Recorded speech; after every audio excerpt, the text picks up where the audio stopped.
Every morning, Charles Whitmore sat on the same park bench. To strangers passing by, he was just another old man feeding pigeons. Few knew he once owned factories, ships, and half the skyline.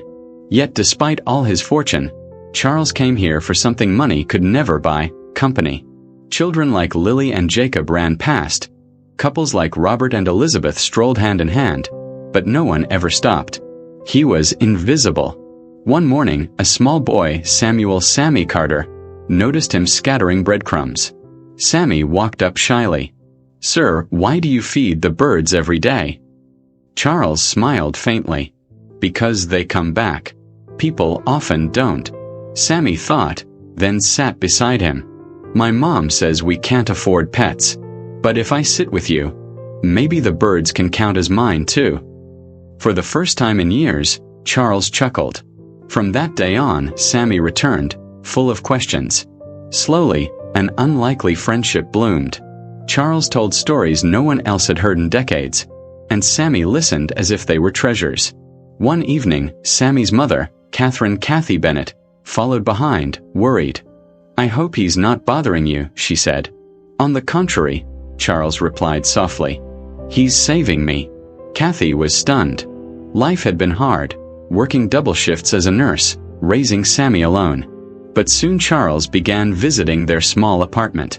He shared simple meals at their worn wooden table, laughed at Sammy's silly jokes. The warmth of their home filled a void his grand mansion never could. One evening, as they walked Charles back to his car, Sammy asked, "Why don't you live with us instead of that big empty house?" Tears welled in Charles's eyes. "Because I didn't think anyone would want me." Months later, Charles Whitmore passed away peacefully in his sleep. His relatives, Edward Harrington, Victoria Harrington, and Lawrence Ashford, expected his vast fortune. But when his will was read, the city gasped. He left everything, not to them but to Sammy and Kathy, on one condition: that his home would never again be silent, but always filled with laughter, kindness, and love. The newspapers called it the miracle inheritance. But those who knew the truth understood. The real miracle wasn't the wealth. It was the loneliness healed. In the end, the richest man in the city wasn't remembered for factories or ships, but for the love he finally found, on a park bench, beside a little boy who simply cared.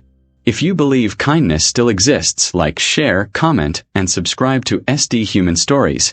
Because love, not wealth, is what makes us truly rich.